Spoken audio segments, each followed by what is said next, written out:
Je suis auteur de thrillers. J'ai commencé à écrire mes thrillers et à être publié en 2017. Donc j'en suis maintenant à mon 5e roman.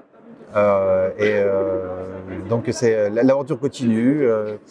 J'explore différents thèmes, beaucoup les enquêtes, mais aussi je m'aventure dans l'anticipation avec d'autres livres comme Survivre. Et j'explore aussi la psychologie avec des livres comme L'étudiant et Dans la toile. Alors, principalement de manière autodidacte. C'est-à-dire que moi j'ai toujours été féru de dramaturgie. Parce que j'en ai fait aussi un peu mon métier, parce que je suis aussi concepteur de jeux vidéo. Donc je me suis intéressé à la dramaturgie en général. Il y a beaucoup de livres anglo-saxons qui existent sur la construction de scénarios, énormément. C'est moins vrai en France. Donc je me suis nourri de la littérature anglo-saxonne à ce niveau-là et pendant des années en fait. Parce que le but c'était de perfectionner non pas forcément le style, mais au moins la construction d'une histoire, l'élaboration de personnages.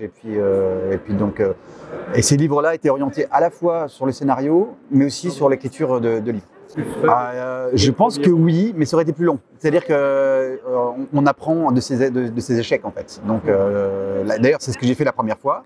J'avais écrit un manuscrit et je l'avais envoyé à des maisons d'édition. Et c'était soit lettre morte, soit. Et maintenant, si je le relisais, en fait, je me rendrais bien compte pourquoi. C'est-à-dire qu'il y avait des erreurs, simplement des erreurs. Et après, on se dit pourquoi. Alors, on se remet en question parce qu'après, on peut se dire aussi, ouais, mais c'est la faute des autres. Ils connaissent pas mon talent. Non, après, faut avoir l'honnêteté de faire une forme d'introspection et de regarder ce qui ne va pas. Et là, je me suis dit, ok, qu'est-ce qui se passe? Est-ce qu'il y a des outils qui existent pour savoir qu'est-ce qui définit une bonne histoire, comment créer une bonne histoire et tout ça? Et sans vouloir après m'enfermer dans un carcan, je me suis au moins intéressé à ce qui se faisait. D'ailleurs, il y a des solutions qui sont plus ou moins ouvertes. Hein. Alors après, il y a les techniques de dramaturgie en 3 actes. Il y a aussi Truby qui propose des choses complètement différentes, mais qui revient finalement à du 3 actes.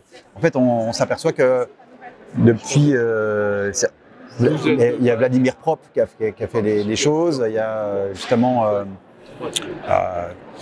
le héros au mille et un visages de Campbell, Joseph Campbell.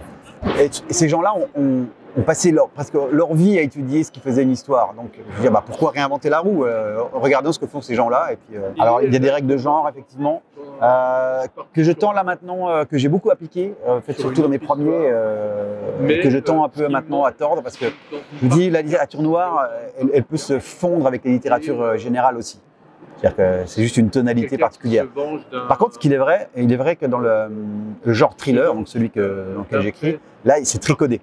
C'est très codé, c'est-à-dire qu'on doit, si possible, avoir un rythme rapide, des chapitres courts, créer en permanence un point d'interrogation sur la tête du lecteur, pour donner la sensation de page turner, en fait. Avoir un hook dès le début, pour pouvoir ferrer tout de suite le lecteur et l'entraîner dans l'univers, et après ne plus le lâcher. En fait, mais ça, c'est pas une question forcément d'histoire et de personnage, c'est vraiment une question de construction et de rythme. Moi, je suis un mix de tout ça, c'est-à-dire que j'écris un plan que je ne respecte jamais. Parce qu'à un moment donné, les personnages, on imagine les personnages, et quand on élabore un plan, souvent, ce sont déjà des silhouettes. Et même si on fait un plan de personnages avant, bien élaboré et tout, on s'aperçoit qu'ils ont un développement organique dans l'histoire. Et à partir du moment où ils ont un développement organique dans l'histoire, ils commencent à avoir de la substance, ce ne sont plus des silhouettes. Et il se peut, et ça arrive pratiquement tout le temps, que les choses qu'on avait prévues pour eux, c'est pas compatible avec leur personnalité. Donc ils prennent l'ascendant sur l'histoire et du coup ils l'emmènent dans une destination non prévue. En fait. Mix de tout. Ça peut être très bien un oncle qu'on a connu, une personne qui a eu un problème une fois dans sa vie, puis qui a quelque chose qui revient, et puis des fois ça peut être complètement construit, ou des fois un fait divers qu'on lit, ou même une personne qu'on rencontre au détour d'un voyage, d'un transport en commun, et puis dont la physionomie interpelle, ou voire même la façon dont elle s'habille. Voilà, c'est un mix de tout ça. Oui, je réécris, oui. Oui, parce que de toute façon, à partir du moment où je ne respecte pas mes plans, et puis en plus, souvent les premiers drafts, en fait, on les exécute et on dit first draft et shitty draft.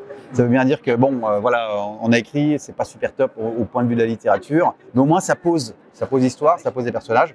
Et après, on approfondit un peu plus au niveau stylistique, au niveau littéraire, l'œuvre. En fait. J'en ai, oui.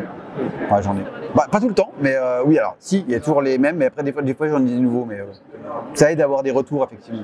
Bah, de finir un livre, déjà.